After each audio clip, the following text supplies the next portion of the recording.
నెల్లూరు జిల్లా బుచ్చిరెడ్డిపాలెం మండలం పార్టీ కార్యాలయంలో కోవూరు మాజీ ఎమ్మెల్యే పోలంరెడ్డి శ్రీనివాసులు రెడ్డి విలేకరుల సమావేశాన్ని ఏర్పాటు చేశారు. ఈ సందర్భంగా ఆయన మాట్లాడుతూ ముదివర్తి నుండి మదిపర్తి పాలెం వరకు పెన్నా నదిలోని చేపట్టినటువంటి కాజ్వే నిర్మాణం రద్దయినట్లు సమాచారం అందుతుందని, ఇది ఇంతవరకు నిజం అని తేల్చాల్సిన బాధ్యత ఎమ్మెల్యే ప్రసన్న మీద ఉందని అన్నారు. ఇక నిర్మాణం చేపట్టే పని ఉంటే ఇప్పటి వరకు కనీసం టెండర్లను కూడా ఎందుకు పిలవలేదని, కనీసం నమూనాకు కూడా ఎందుకు అనుమతి రాలేదో చెప్పాలని డిమాండ్ చేశారు. గొప్పలు చెప్పినటువంటి శాసనసభ్యుడు నల్లపరెడ్డి ప్రసన్న 3 నెలలు అయిపోయింది. ముఖ్యమంత్రి సాక్షాత్తు ముఖ్యమంత్రి జగన్మోహన్ రెడ్డితోనే శంకుస్థాపన కార్యక్రమం చేశారు. 3 నెలల్లో ఇంతవరకు టెండర్ల ప్రక్రియ ప్రారంభం కాల, పనులు మొదలు పెట్టల.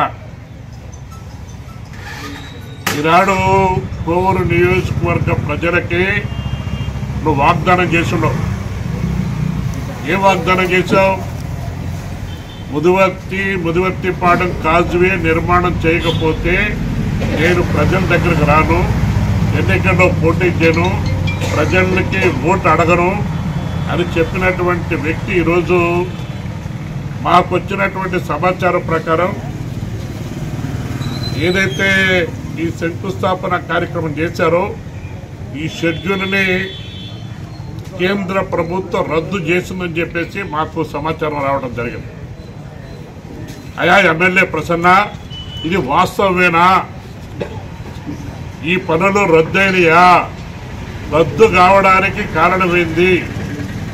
మాకు వచ్చినటువంటి సమాచారం ప్రకారం 80 లక్షల నుంచి 85 లక్షలకు 85 కోట్లు 80 నుంచి 85 కోట్లతోనే ఈ కార్యక్రమానికి కేంద్ర ప్రభుత్వ నిధులతో ఈ కార్యక్రమం రాష్ట్ర ప్రభుత్వానికి సంబంధాల కేంద్ర ప్రభుత్వ నిధులతో ఈ యొక్క స్కీమ్ని తీసుకొస్తే ఆ స్కీమ్లో దీన్ని శాంక్షన్ చేసినటువంటి క్రమంలో మీరు ముఖ్యమంత్రితో శంకుస్థాపన కార్యక్రమం చేశారు.